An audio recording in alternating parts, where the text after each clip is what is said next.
আমাকে একদিন আমার ইউনিভার্সিটির এক প্রফেসর এক প্রশ্ন করেছেন। আমি পরে শুনলাম যে এটা উনার প্রশ্ন না, এটা আরো অনেক মাঠে বক্তাদেরও বক্তব্য। পরে আমি এটা শুনেছি আর কি, ইউটিউবে পেয়েছি যে আমরা দোয়া করি আল্লাহর কাছে। দোয়া করি কার কাছে? আল্লাহর কাছে দোয়া করি। তো আমি যেখানে বসে হাত তুলবো, আমার ঘরে বসে যদি আমি দোয়া করি, আল্লাহ কি শোনেন না নাকি? আবার দোয়ার জন্য ওই শাহজালালের মাজারে জিয়ারতে যাইতে হয় কেন? প্রশ্নটা কি আপনারা বুঝেছেন? যে আল্লাহর কাছে দোয়া করছি, তো আল্লাহর কাছে দোয়া তো আমার ঘরে বসে করলেও হয়, সেটা শাহজালালে যাইতে হবে কেন? এবং আল্লাহ কি কানে শোনেন না নাকি? নাউজুবিল্লাহ। বলতেছে আল্লাহ কি কানে শোনেন না নাকি? আমি যদি আমার ঘরে বসে দোয়া করি, সেটা কি আল্লাহ শোনেন না? আপনারা কি প্রশ্নটা পরিষ্কার হয়েছে? সেই প্রশ্নের জবাব খুব সংক্ষেপে আমি কোরআনুল কারীম থেকে আপনাদের সামনে দিতে চাই। আপনারা কি শুনবার আগ্রহ আছে? কোরআনুল কারীমে আল্লাহ পাক রব্বুল আলামিন সূরা মায়েদার 35 নম্বর আয়াতে ইরশাদ ফরমাচ্ছেন, হে ঈমানদারগণ, ইয়া আইয়ুহাল্লাযীনা আমানুত্তাকুল্লাহ, হে ঈমানদারগণ তোমরা আল্লাহকে ভয় করো, ওয়াবতাগু ইলাইহিল ওয়াসিলা, আল্লাহর নৈকট্য অর্জন করবার জন্য, আল্লাহর নিকটবর্তী হওয়ার জন্য, আল্লাহর রেজামন্দি হাসিলের জন্য তোমরা উপায় অবলম্বন করো, ওসিলা তালাশ করো। কি করো? ওসিলা তালাশ করো, উপায় অবলম্বন করো। আমি এখন আপনাদের সামনে বিস্তারিত আলোচনা করব না, আমি শুরুতেই বলেছি হজের মধ্যে সাফা থেকে মারওয়া, মারওয়া থেকে সাফা 7 বার দৌড়াতে হয়, এটা ওয়াজিব। কথা কোন ঠিক না বেটি? তো এই পাহাড়ের মধ্যে এমন কি আছে যে এটা দৌড়াইতে হবে? এটা তো একটা পাহাড়, সাফা একটা পাহাড়, মারওয়া একটা পাহাড়, কিন্তু আল্লাহ পাক রব্বুল আলামিন এটা হজের ভিতরে আমাদের জন্য ওয়াজিব করে দিয়েছেন। কারণটা কি তাহলে? এই পাহাড়ে কি আছে? আসলে ভাই পাহাড়ে কিছুই নাই। সাফা থেকে মারওয়া, মারওয়া থেকে সাফা, আল্লাহর এক মকবুল বান্দিনী হযরত হাজেরা তার সন্তানের পানির জন্য দৌড়াদৌড়ি করেছিলেন। এই আল্লাহর বান্দিনীর দৌড়ানো আল্লাহর কাছে এত মহব্বত লেগেছে, মায়া লেগেছে, ভালো লেগেছে। আল্লাহ পাক বলেন, আমার বান্দি দৌড়াদৌড়ি করেছে, কিয়ামত পর্যন্ত যত মানুষ এখানে আসবে আমার এই বান্দিকে অনুসরণ করে তোমরাও সাফা মারওয়া দৌড়াদৌড়ি করবে। তাহলে এখানে একজন আল্লাহর বান্দির অনুসরণ ছাড়া আর কিছু নেই। কথা কোন ঠিক না বেঠিক? আপনার ওমর আল ফারুক রাদিয়াল্লাহু তাআলা আনহু ইসলামের দ্বিতীয় খলিফা, আমিরুল মুমিনিন, খলিফাতুল মুসলিমিন, তিনি হজরে আসওয়াদকে চুমা দিলেন। চুমা দিয়ে তিনি বললেন, হে হজরে আসওয়াদ, আমি যদি আমার চোখ দিয়ে আমার রাসূলকে ঠোঁট মোবারক লাগিয়ে তোমাকে চুমা দিতে না দেখতাম, তাহলে আমি জিন্দেগিতেও তোমাকে চুমা খেতাম না। আমি তোমাকে চুমা দিই এই কারণে যে আমার রাসূল তোমার মধ্যে ঠোঁট মোবারক লাগিয়েছেন। পড়েন না সুবহানাল্লাহ। আমি এইভাবে যদি একটা করে ওসিলার কথা বলি, অনেক কথা আমি বলতে পারবো। আমি আপনাদেরকে সংক্ষেপ করে কোরআন শরীফ থেকে ওসিলার 2-3টা দলিল দিব, খুব সংক্ষেপে। দেখুন, আমরা কোরআনুল কারীমের মধ্যে স্থানেরও ওসিলা পাই, বস্তুরও ওসিলা পাই, ব্যক্তিরও ওসিলা পাই। আমি আপনাদের মনোযোগ আকর্ষণ করছি। হযরত ইমরান আলাইহিস সালাম আল্লাহর একজন নবী ছিলেন। কি ছিলেন? ইমরান আলাইহিস সালাম আল্লাহর একজন নবী ছিলেন। ইমরান আলাইহিস সালাম বুড়া হয়ে গেলেন, কিন্তু কোনো সন্তান নাই। ওনার স্ত্রী নিয়ত করলেন, ইজ ক্বালাত ইমরাতু ইমরান রাব্বি ইন্নী নাযারতু লাকা মা ফি বাতনি মুহাররারান ফাতাকাব্বাল মিন্নী ইন্নাকা আনতাস সামিউল আলিম। সূরা ইমরানের আলে ইমরানের 35 নম্বর আয়াত। তিনি বললেন, আল্লাহ তুমি যদি আমাকে একটা সন্তান দাও, ইন্নী নাযারতু লাকা মা ফি বাতনি মুহাররারান, আমার পেটের ভিতরে যে সন্তান আছে, এই সন্তান যখন ভূমিষ্ঠ হবে, তুমি যদি আমাকে দয়া করে একটা সন্তান দাও, আর সেই সন্তান যদি ছেলে সন্তান হয়, আমি সেই সন্তানকে বাইতুল মুকাদ্দাসের খাদিম বানানোর নিয়ত করলাম। কিসের নিয়ত করলাম? বাইতুল মুকাদ্দাসের খাদিম বানাবো। কিসের খাদিম বানাবো? বাইতুল মুকাদ্দাসের খাদিম বানাবো। ফালাম্মা ওয়াদাআতহা ক্বালাত রাব্বি ইন্নী ওয়াদাআতুহা উনসা। হযরত ইমরান আলাইহিস সালামের স্ত্রী, তাফসীরের মধ্যে এসেছে ওনার নাম ছিল হযরত হান্না বিনতে ফাকুদা। তিনি বলছেন, আল্লাহ আমি তো চেয়েছিলাম আমার সন্তানকে বাইতুল মুকাদ্দাসের খাদিম বানাতে, কিন্তু আমার তো দেখি মেয়ে হয়েছে। ইন্নী ওয়াদাআতুহা উনসা, তো মেয়ে হয়েছে, এখন আমি এই সন্তানকে কি করব? কারণ মেয়েকে তো মসজিদের খাদিম বানানো যায় না। আল্লাহ পাক কোরআন শরীফের আয়াত, আল্লাহ পাক বললেন ওয়াল্লাহু আ'লামু বিমা ওয়াদাআত, তুমি কি ভূমিষ্ঠ করেছো সেটা আল্লাহ ভালো জানেন। পড়েন না সুবহানাল্লাহ। কারণ সন্তান দেওয়ার মালিক কে? আল্লাহই তো দিয়েছেন, তো আল্লাহ তো জানেন মেয়ে হয়েছে। ওয়ালাইসা যাকারু কাল উনসা, তোমার মন খারাপ করার কারণ নাই, এই মেয়ে সাধারণ মেয়ে নয়, এই মেয়ের মর্যাদা পৃথিবীর অপরাপর পুরুষ মানুষের চেয়েও বেশি। ওয়ালাইসা যাকারু কাল উনসা ওয়া ইন্নী সাম্মাইতুহা মারইয়াম। তাফসীরে দুইটা তাফসীর এসেছে, একটা হচ্ছে আল্লাহ নাম রেখেছেন, আর একটা হচ্ছে হযরত ইমরান আলাইহিস সালামের স্ত্রী নাম রেখেছেন। ওয়া ইন্নী সাম্মাইতুহা মারইয়াম, আর তোমার এই মেয়ের নাম আমি রেখে দিচ্ছি মরিয়ম। পড়েন সুবহানাল্লাহ। এবার মরিয়ম আলাইহিস সালামের এই মর্যাদা যখন বয়ান হলো, তাফসীরের মধ্যে এসেছে হযরত জাকারিয়া আলাইহিস সালাম একজন আল্লাহর নবী। জাকারিয়া আলাইহিস সালাম আল্লাহর একজন নবী, তিনি ছিলেন হযরতে মরিয়মের খালু। তিনি বাইতুল মুকাদ্দাসের ইমাম ছিলেন এবং বাইতুল মুকাদ্দাসের মুতাওয়াল্লি ছিলেন। তো তিনি তো নবী, তার খেদমতের জন্য এবং তার সাথে থেকে থেকে কিতাবাদি লেখার জন্য 40 জন উনার সাহাবী ছিলেন।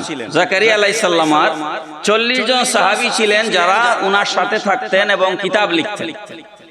এখন ওই 40 জন এই দাবি করলেন যে মরিয়মকে আমাদেরকে দিয়ে দেন, আমরা মরিয়মকে লালন পালন করব, আমরা মরিয়মের তত্ত্বাবধান করব। তারা চাইলেন। তখন হযরত জাকারিয়া আলাইহিস সালাম একটা মহাবিপদের মধ্যে পড়লেন, মেয়ে একটা আমি কয়জনকে দিব? তখন আল্লাহ পাক বললেন, জাকারিয়া ওই 40 জনের এবং তোমার 41টা কলম, যেই কলম দিয়ে তোমরা কিতাব লেখালেখি করো, ওই কলমগুলো পানির মধ্যে নদীতে ভাসাও, ছেড়ে দাও। যার কলম পানিতে ভাসবে সে হচ্ছে মরিয়মের দায়িত্ব পাবে। আমি সংক্ষেপ করে মূল কথা আপনাদেরকে বলছি, এগুলো তো অনেক লম্বা আলোচনার বিষয় তাফসীরের। তো হযরত জাকারিয়া আলাইহিস সালাম কলম ছাড়লেন, উনার সাহাবীদেরকে সঙ্গে নিয়ে নদীতে কলম ছাড়লেন পানির মধ্যে, সবার কলম ডুবে গেল, জাকারিয়া আলাইহিস সালামের কলম ভেসে উঠল। পড়েন সুবহানাল্লাহ। এই কথা আল্লাহ পাক কোরআনুল কারীমের মধ্যে বলেছেন, ফাতাকাব্বালাহা রাব্বুহা বিকাবুলিন হাসানিন ওয়া আমবাতাহা নাবাতান হাসানান ওয়া কাফফালাহা জাকারিয়া। পড়েন সুবহানাল্লাহ। আমি পুরাটা অনুবাদ না করে মূল কথাটাই আপনাদেরকে বলছি। ওয়া কাফফালাহা জাকারিয়া, আমি জাকারিয়াকে তার কফিল বানিয়ে দিলাম। জাকারিয়াকে তার কি বানিয়ে দিলাম? কফিল বানিয়ে দিলাম।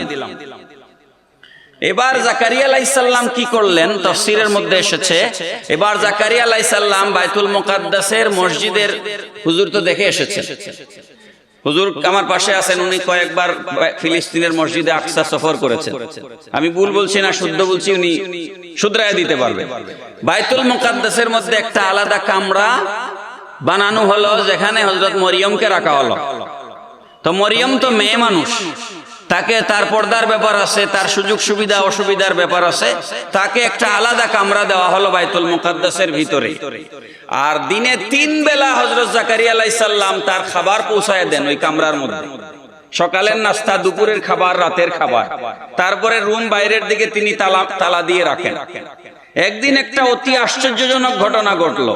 হযরত জাকারিয়া আলাইহিস সালাম তিনি মসজিদের ভিতরে গিয়ে যখন খাবার নিয়ে গেলেন, হাতের মধ্যে টিফিন ক্যারিয়ার, খাবার নিয়ে গিয়ে যখন দরজা খুললেন, তালা খুলে দরজা খুলে দেখলেন ঘরের ভিতরে খাবার দিয়া ভর্তি। মানে বেমৌসুমি ফল। এখন কাঁঠালের সিজন না, কিন্তু ঘরে কাঁঠাল। এখন আমের সিজন না, কিন্তু ঘর ভর্তি আম। এগুলো দেখে হযরত জাকারিয়া আলাইহিস সালাম চিন্তা করলেন মনে মনে, এগুলা কোথা থেকে আসলো? আমি তো এই দরজার তালা খুলি নাই, তো তালাবদ্ধ ঘরের ভিতরে এই সমস্ত খাবার কিভাবে পৌঁছলো? হযরত জাকারিয়া আলাইহিস সালাম তখন হযরত মরিয়মকে জিজ্ঞেস করলেন। কোরআন শরীফে আল্লাহ পাক ইরশাদ ফরমাচ্ছেন, কুল্লামা দাখালা আলাইহা জাকারিয়াল মিহরাব ওয়াজাদা ইনদাহা রিজকা ক্বালা ইয়া মারইয়াম আন্না লাকি হাযা। ও মারইয়াম, এগুলো তুমি কোথায় পেয়েছো? এই খাবারগুলো তোমার কাছে কোথা থেকে আসলো? হযরতে মরিয়ম জবাব দিচ্ছেন, ক্বালাত হুয়া মিন ইনদিল্লাহ। হযরত মারইয়াম জবাব দিলেন, এগুলো আল্লাহর কাছ থেকে এসেছে। বড় করে বলবেন না সুবহানাল্লাহ? এগুলো কার কাছ থেকে এসেছে? আল্লাহর কাছ থেকে এসেছে। ইন্নাল্লাহা ইয়ারযুকু মান ইয়াশাউ বিগাইরি হিসাব। আল্লাহ যাকে ইচ্ছা বেগাইরে হিসাব, বিনা হিসাব, বেহিসাব রিজিক আল্লাহ দান করেন। পড়েন সুবহানাল্লাহ। এই দৃশ্য দেখার পর হযরত জাকারিয়া আলাইহিস সালাম নিঃসন্তান ছিলেন। মনে মনে ভাবলেন, কাঁঠালের সিজন না, কিন্তু কাঁঠাল যদি আসতে পারে, আমের সিজন না, কিন্তু আম যদি আসতে পারে, হযরতে মরিয়মের ঘরের ভিতরে আল্লাহ পাক রব্বুল আলামিন যদি বেমৌসুমি ফল দিতে পারেন, যে আল্লাহ মরিয়মের ঘরে বেমৌসুমি ফল পাঠাতে পারেন, সেই আল্লাহ তো আমাকে বুড়া বয়সে ও সন্তান দিতে পারেন।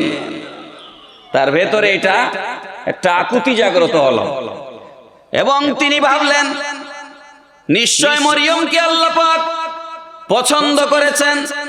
মরিয়মের খানকা, মরিয়মের ইবাদতখানা, পীর মাশায়েখ বুজুর্গানে দ্বীন, আল্লাহর ওলিরা যেই জায়গায় বসে ইবাদত বন্দেগী করেন, রিয়াজত করেন, মুরাকাবা করেন, মুশাহাদা করেন, দ্বীনি তালিম তরবিয়ত দান করেন, ওই জায়গাকে শরীয়তে ইসলামে ওই জায়গাকে খানকা বলা হয়।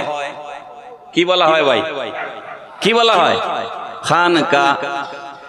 এই মরিয়মের হুজরা, এই মরিয়মের খানকা, যেখানে মরিয়ম বসে ইবাদত করেন, সেই জায়গার মর্যাদা নিশ্চয় আল্লাহ রব্বুল আলামিনের কাছে অনেক বেশি। এই জন্য হযরতে জাকারিয়া আলাইহিস সালাম আল্লাহ রব্বুল আলামিনের কাছে মরিয়মের মেহরাবের ভিতরে ঢুকে হাত তুললেন। পড়েন সুবহানাল্লাহ। আমি আয়াত পড়বার আগে আপনাদের কাছে একটু জানতে চাই, জাকারিয়া আলাইহিস সালাম নবী কিনা? ওনার ঘর বাড়ি আছে না? উনি মসজিদের ইমাম কিনা? কোন মসজিদের? আল আকসা, যেটা মুসলমানদের প্রথম কিবলা, তো সেই মসজিদের মেহরাব আছে না? সেই মসজিদের মিম্বর আছে না? সেখানে দাঁড়িয়ে তিনি হাত তুলতে পারেন না? কিন্তু তিনি দোয়া করছেন মরিয়মের ঘরে দাঁড়ায়া। সুবহানাল্লাহ বলবেন না? এটা হচ্ছে হযরত মরিয়মের মেহরাবের উসিলা। এটা হচ্ছে হযরত মরিয়মের মেহরাবের উসিলা। আল্লাহ পাক কি বলছেন শুনেন, হুনালিকা দাআ যাকারিয়া রাব্বাহ ক্বালা রাব্বি হাবলি মিন লাদুনকা যুররিয়াতান তাইয়্যিবা ইন্নাকা সামিউদ দুআ। হুনালিকা, উলামায়ে কেরাম আছেন জিগান, তাফসীর খুলেন দেখেন, হুনালিকা এই জায়গায়, এই জায়গায় মানে কোন জায়গায়? হযরত মরিয়মের ঘরে। এই যে হুনালিকা আল্লাহ পাক কোরআনে বলেছেন, এই জায়গায় দাঁড়িয়ে হযরত জাকারিয়া আলাইহিস সালাম দোয়া করলেন। এটা হচ্ছে স্থানের উসিলা। কিসের উসিলা? স্থানের উসিলা। তিনি হযরত মরিয়মের মেহরাবের উসিলা নিলেন, নিয়ে বললেন, রব্বি হাবলি মিন লাদুনকা যুররিয়াতান তাইয়্যিবা, আল্লাহ আমাকে একটা নেক সন্তান, পবিত্র সন্তান দাও। ইন্নাকা সামিউদ দুআ, নিশ্চয় তুমি দোয়া কবুল করনেওয়ালা। আল্লাহ পাক রব্বুল আলামিন বলেন, হা জাকারিয়া শোনো, ফানাদাতুহুল মালাইকাতু ওয়া হুয়া কাইমুন ইউসাল্লি ফিল মিহরাব আন্নাল্লাহা ইউবাশশিরুকা বিয়াহইয়া। পড়েন সুবহানাল্লাহ। আল্লাহ বলেন, ও জিবরিল যাও, জাকারিয়া আলাইহিস সালামের কাছে যাও। তিনি তখন মসজিদের মিম্বরে দাঁড়িয়ে আছেন। মসজিদের মেহরাবে তিনি দাঁড়িয়েছেন। যাও জিবরিল আমার জাকারিয়া নবীকে জানায় দাও, মরিয়মের ঘরে দাঁড়িয়ে তিনি যে আপিল করেছেন, দরখাস্ত করেছেন, তার দোয়া আমি আল্লাহ মঞ্জুর করেছি। আমি তাকে একটা সন্তান দিব, সেই সন্তান হবে ছেলে সন্তান। আন্নাল্লাহ ইউবাশশিরুকা বিয়াহইয়া, আমি আল্লাহ নাম রেখে দিচ্ছি, তার নাম হবে হযরত ইয়াহইয়া আলাইহিস সালাম। তাহলে আপনার ঘর আর মরিয়ম আলাইহিস সালাম আর খানকা মেহরাব কি এক কথা নাকি ভাই? বলেন এক কথা। আপনার পীর, আপনার মুর্শিদ যেই ঘরে সারা রাত তাহাজ্জুদের নামাজ পড়েছেন, যেখানে মুরাকাবা করেছেন, মুশাহাদা করেছেন, রিয়াজত করেছেন, যে খানকায়, এই জায়গা আর আপনার বাড়ি এক সমান নেই। বলেন এক সমান? এক সমান নয়।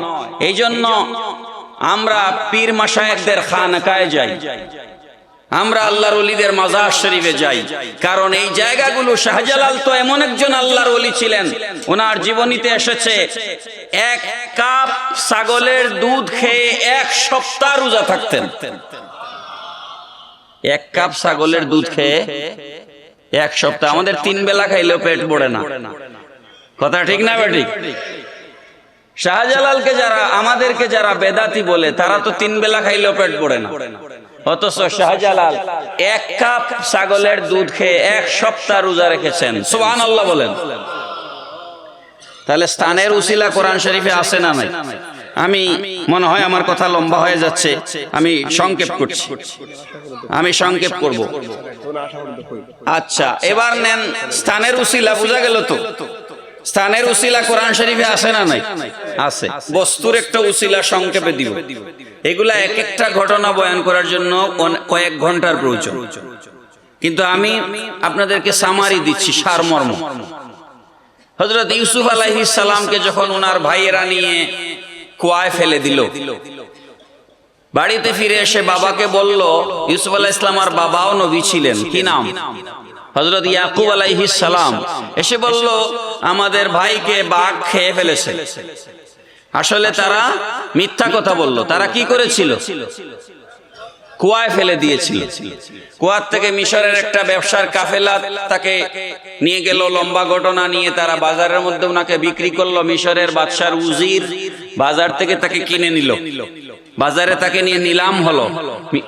ইউসুফ আলাইহিস সালাম আমাদের নবীর পরে পৃথিবীতে সবথেকে সুন্দর মানুষ ছিলেন, ঠিক না? তো ওনার সৌন্দর্যে মুগ্ধ হয়ে বাজার থেকে নিলামে ইউসুফ আলাইহিস সালামকে কিনে নিল। ইউসুফ আলাইহিস সালামের লম্বা কাহিনী আপনারা জানেন। জুলাইখা কমপ্লেইন করলো, অভিযোগ দিল, ইউসুফ আলাইহিস সালামকে জেলে পোড়ানো হলো। তারপরে জেল থেকে দুর্ভিক্ষ দেখা দিল দেশে। বাদশাহ স্বপ্নে দেখলো, ইউসুফ আলাইহিস সালামকে বের করে আনলো। মিশরের বাদশাহ ইউসুফ আলাইহিস সালামকে প্রথমে খাদ্যমন্ত্রীর দায়িত্ব দিল, পরবর্তীতে ইউসুফ আলাইহিস সালাম মিশরের প্রেসিডেন্ট হলেন। সুবহানাল্লাহ। তো ইউসুফ আলাইহিস সালাম যখন খাদ্যমন্ত্রী, মিশরে দুর্ভিক্ষ দেখা দিছে, দুর্ভিক্ষ, ভয়াবহ দুর্ভিক্ষ, খাবার নাই। তখন রাষ্ট্রীয় ত্রাণ তহবিল থেকে ত্রাণ বিতরণ করা হচ্ছে। তখন ইয়াকুব আলাইহিস সালাম বললেন যে ওনার যে বাকি যে 10 ছেলে ছিলেন, 10 জন, কয়জন? ইউসুফ আলাইহিস সালামের সৎ ভাই। ওই 10 জনকে ইয়াকুব আলাইহিস সালাম বললেন, যাও, মিশরের বাদশা ত্রাণ বিতরণ করতেছে, সেখান থেকে খাবার নিয়ে আসো, যাও। তারা আসলেন, 10 ভাই মিলে আসলেন। ইউসুফ আলাইহিস সালাম তাদেরকে চিনে ফেললেন, কিন্তু তারা ইউসুফ আলাইহিস সালামকে চিনল না। কারণ ইউসুফ আলাইহিস সালামকে তারা যখন কুয়ায় ফেলে, তখন ইউসুফ আলাইহিস সালামের বয়স ছিল মাত্র 7 বছর। কত বছর? তো 7 থেকে এখন তিনি অনেক বড় হয়ে গেছেন, তারা তাকে চিনতে পারতেছে না। আর উনি চিনে ফেলেছেন, কারণ একসাথে 10 জন আসছে, আরো নানান আলামত আছে, ঠিক কি না? একসাথে 10 জন দেখেই উনি বুঝে ফেলেছেন, এরা তো আমার 10 ভাই। খাবারের আটা, গমের বস্তা যা আছে সব দিয়ে উনি পরিচয় দিলেন না। আটা, গম, রিলিফের বস্তা যা আছে সব দিয়ে বললেন, যাও, আরেকবার তোমরা আসলে আরো বেশি করে দিব। তারা যাওয়ার পরে ইয়াকুব আলাইহিস সালাম জিজ্ঞেস করলেন, বাদশার দরবার থেকে তোমাদের সাথে কেমন আচরণ করা হয়েছে? তারা বললেন, খুবই উত্তম আচরণ করা হয়েছে, আমাদেরকে খাওয়ায়া দাওয়ায়া আদর যত্ন করে আমাদেরকে বেশি করে রিলিফ দিয়ে দিছে, বলছে আবার গেলে আরো বেশি দিবে। তখন ইয়াকুব আলাইহিস সালাম বললেন, তাইলে আরেকবার যাও। কিছুদিন পর তারা আবার আসলো 10 ভাই। আসার পর আলাদা কামরায় নিয়ে ইউসুফ আলাইহিস সালাম 10 ভাইকে বসালেন আলাদা রুমের মধ্যে। এগুলা সব তাফসীরের মধ্যে ডিটেইল আলোচনা আছে। আলাদা বসায়া ইউসুফ আলাইহিস সালাম 10 ভাইকে খাওয়ায়া দাওয়ায়া আদর যত্ন করে যখন রিলিফ দিয়ে বিদায় দিবেন, বিদায় দেওয়ার আগে জিজ্ঞেস করলেন, তোমাদের বাবার খবর কি? সুবহানাল্লাহ বলেন, তোমাদের বাবার খবর কি? তখন তারা 10 ভাই বলে, আমাদের বাবার খবর উনি জিজ্ঞেস করে, উনি আমাদের বাবা সম্পর্কে কেমনে জানেন? তখন তারা বলল যে, আবার মিথ্যা কথা বলল। তারা বলল যে আমাদের এক ছোট ভাই ছিল, ওই ছোট ভাইকে ছোটবেলায় বাঘে খেয়ে ফেলেছে। ওই ছোট ভাইয়ের কষ্টে বিরহে আমাদের বাবা কাঁদতে কাঁদতে চোখ অন্ধ হয়ে গেছে। ইয়াকুব আলাইহিস সালাম অন্ধ হয়ে গেছে। তখন ইউসুফ আলাইহিস সালাম বললেন, কোরআন শরীফে আল্লাহ পাক এই ঘটনা কি সুন্দর করে বয়ান দিচ্ছেন। ইউসুফ আলাইহিস সালাম গায়ের একটা জুব্বা খুললেন, গায়ের একটা জামা খুললেন, কামিজ। কোরআন শরীফে কামিজ বলা হয়েছে। কামিজ, কামিজ আমরা বুঝি না, কামিজ আমরা কামিজ কামিজ বলি আর কি। আসলে শব্দটা তো কামিজ না, সোয়াদ, কামিজ।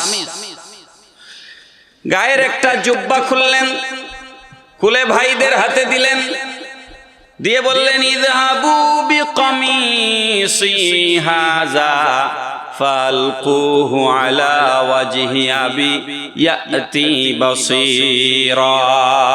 বড় করে বলেন আল্লাহু আকবার। হযরত ইউসুফ বললেন, আমার এই জুব্বা নিয়ে যাও, এই জুব্বাটা তোমাদের বাবার চেহারার উপরে মালিশ করে দিবে, তোমাদের বাবার চোখের উপরে এই জুব্বাটা মালিশ করে দিবে। ইয়াতি বাসীরা, এই জুব্বার উসিলায় তোমাদের বাবার চোখের জ্যোতি ফিরে আসবে। তারা গেল, 10 ভাই মিলে জুব্বা নিয়ে গেল। দেখেন কোরআন শরীফের কথাগুলা কত সুন্দর। তারা নিয়ে যখন জুব্বাটা বাবার চেহারার উপরে ছাড়লো, আমরা যে কাপড় চোপড় পরি, আমাদের গায়ের একটা গন্ধ কাপড়ে থাকে কি থাকে না? আপনার স্বামী, আপনার স্ত্রী আপনার শার্ট গেঞ্জি নাকের কাছে নিলেই বুঝতে পারবে এটা আমার স্বামীর শার্ট। বুঝতে পারবে কি পারবে না? হযরত ইয়াকুব আলাইহিস সালাম বললেন, ক্বালা আবুহুম ইন্নী লা আজিদু রিহা ইউসুফ। হযরত ইয়াকুব আলাইহিস সালাম বললেন, হে আমার সন্তানেরা রে, আমি কি তোমাদেরকে বলি নাই রে আমার ইউসুফ মরে নাই? তোমরা আমাকে মিথ্যা কথা বলেছিলে। আমি তো এই জুব্বার ভিতরে আমার সন্তান ইউসুফের গায়ের গন্ধ পাচ্ছি। এটার ভিতরে ইউসুফের গায়ের ঘ্রাণ পাওয়া যাচ্ছে।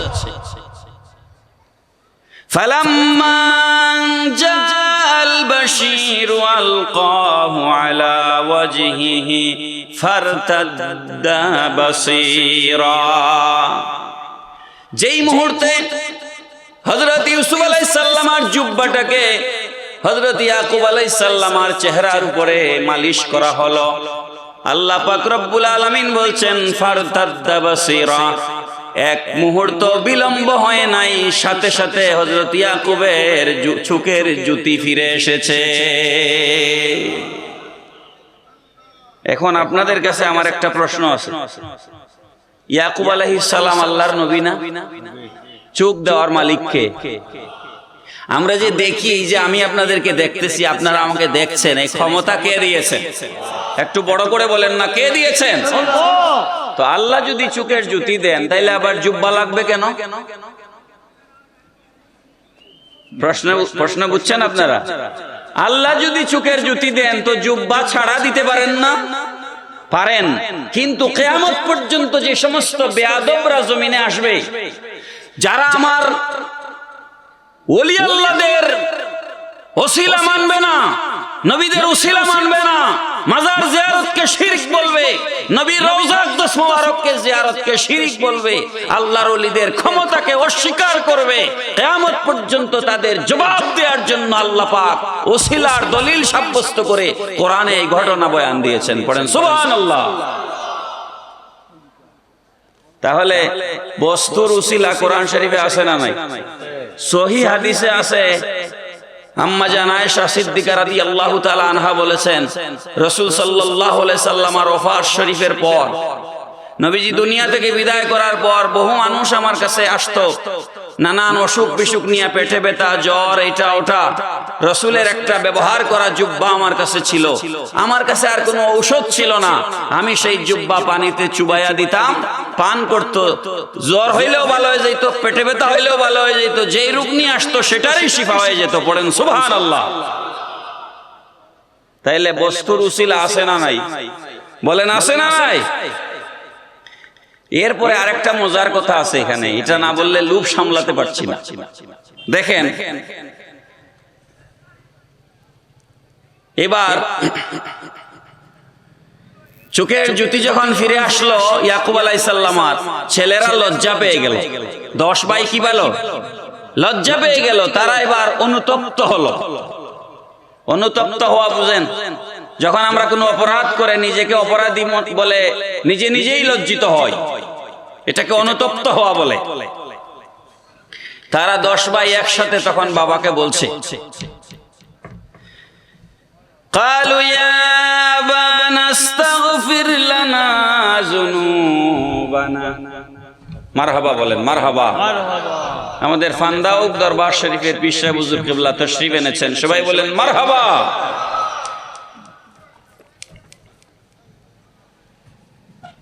10 ভাই মিলে বলছে, قالوا يا أبانا استغفر لنا ذنوبنا إنا كنا خاطئين। 10 ভাই মিলে বলল, হে আমাদের প্রিয় পিতা, আমরা ভুল করে ফেলেছি, আমরা অপরাধ করে ফেলেছি, আমরা দোষী।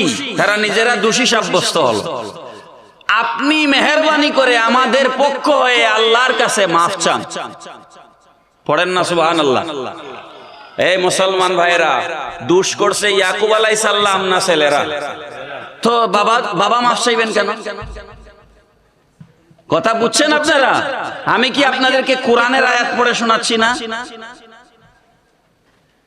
দোষ করছে তো ছেলেরা, তো বাবা মাফ চাইবেন কেন? বোঝা গেল একের দোষের জন্য আরেকজন মাফ চাওয়ারও দলিল কোরআনে আছে। এই জন্য আমরা যত বড় মুজরিম গুনাহগার হই, ময়দানে মাহশরে নবীজি আমাদেরকে সুপারিশ করবেন কি করবেন না? আওয়াজ করে বলেন, করবেন কি করবেন না? নবীর সুপারিশ মানে না এরকম মানুষ আমাদের দেশে নাই।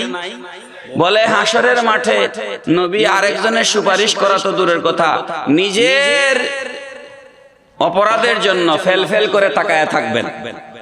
বড় করে বলবেন না নাউজুবিল্লাহ।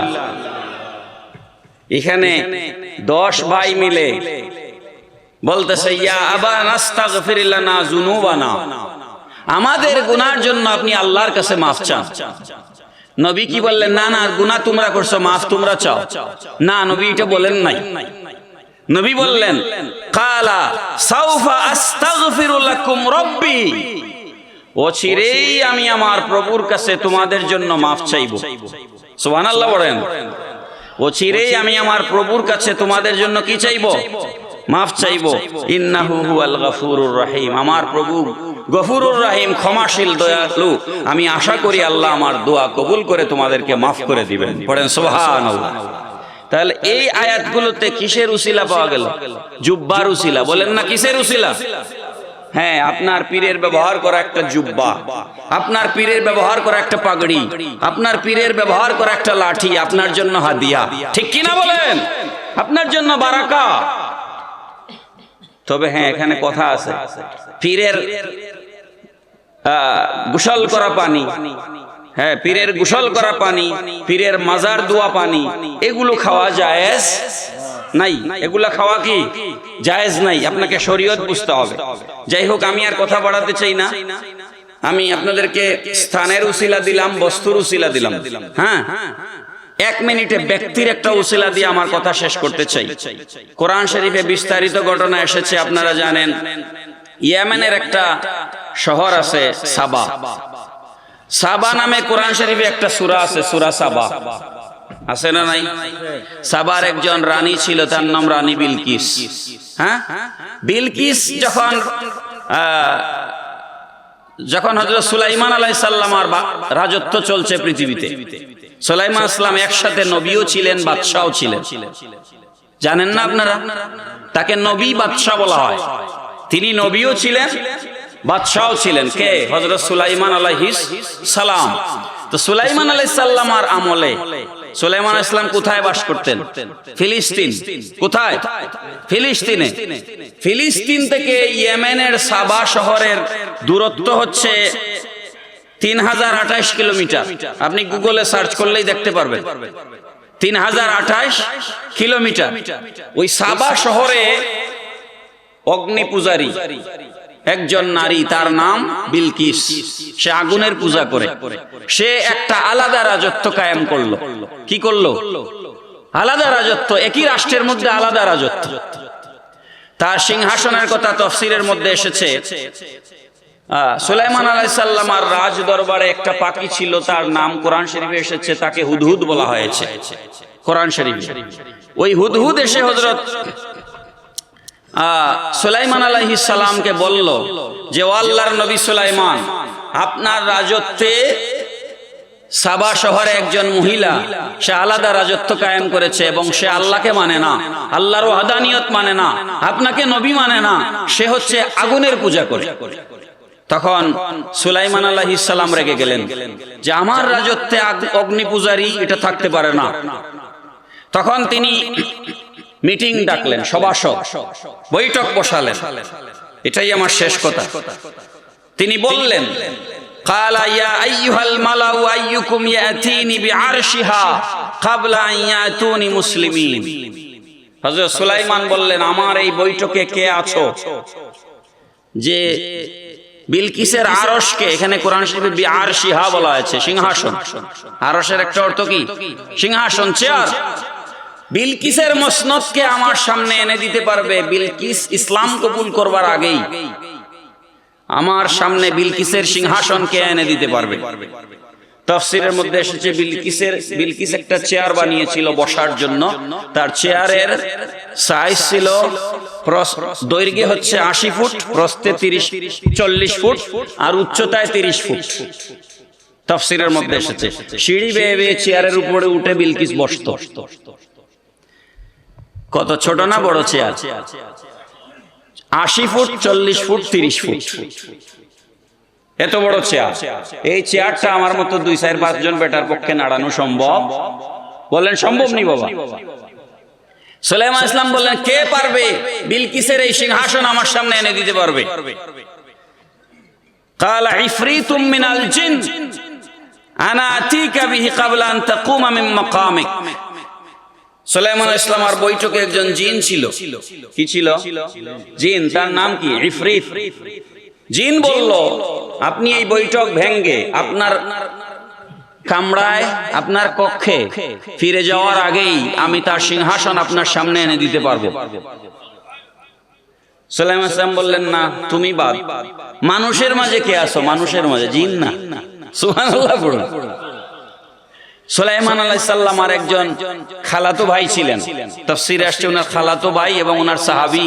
নবীর সঙ্গীকে কি বলা হয়? সাহাবী। ওনার নাম হচ্ছে হযরত আসিফ ইবনে বরখিয়া। আসিফ ইবনে বরখিয়া রাদিয়াল্লাহু তাআলা আনহু। তিনি দাঁড়ালেন, দাঁড়িয়ে বললেন, ক্বালাল্লাযী ইনদাহু ইলমুম মিনাল কিতাব আনা আতিকা বিহি ক্বাবলা আন ইয়ারতাদ্দা ইলাইকা তারফুক। ও আল্লাহর নবী সুলাইমান, আপনার চোখের পাতা তুলতে আর মারতে যতক্ষণ সময় লাগে, এর ভেতরে আমি বিলকিসের সিংহাসন আপনার সামনে এনে হাজির করে দিতে পারবো। আমি দেখি আপনাদের মনে আছে কিনা, ফিলিস্তিন থেকে ইয়েমেনের সাবা শহরের দূরত্ব কত বলেছিলাম? 3028 কিলোমিটার। মাশাআল্লাহ, আপনারা মনোযোগী শ্রোতা। 3028 কিলোমিটার দূর। 3028 কিলোমিটার আপনি যদি বিমানে যেতে চান, প্লেনে, তাহলে আপনার সময় লাগবে প্রায় 3 ঘন্টা। কত ঘন্টা? কারণ 1000 কিলোমিটারের বেশি গতিতে কোনো প্লেন এখন পর্যন্ত পৃথিবীতে চলতে পারে না। সর্বোচ্চ 1000 কিলোমিটার গতিতে প্লেন চলে। তো একটা প্লেন যদি আপনার প্লেনে যদি কেউ ফিলিস্তিন থেকে ইয়েমেনের সাবায় যেতে চায়, তার সময় লাগবে 3 ঘন্টা কমপক্ষে। আর কেউ যদি প্রাইভেট কার নিয়ে, বাসে, ট্রেনে কিংবা প্রাইভেট গাড়ি নিয়ে যেতে চায়, বিরতি ছাড়া নন স্টপ যদি 3028 কিলোমিটার জায়গা যদি কেউ সফর করতে চায়, তার সময় লাগবে প্রায় 40 ঘন্টা। কত ঘন্টা? তো যেখানে গাড়িতে যেতে লাগে 40 ঘন্টা, বিমানে যেতে লাগে 3 ঘন্টা, সেই জায়গায় বিলকিসের গোটা সিংহাসন, নবীর একজন সাহাবী বলতেছেন, আপনি চুকের পাতা খুলতে আর মারতে যতক্ষণ লাগে, ততক্ষণে আমি আপনার সামনে এনে হাজির করে দিতে পারবো। বড় করে বলবেন না সুবহানাল্লাহ? তো আল্লাহর একজন নবীর যদি এমন ক্ষমতা হয়, তাহলে আউলিয়ায়ে কেরামের ক্ষমতা আছে না নাই? আওয়াজ করে বলেন না, আছে না নাই?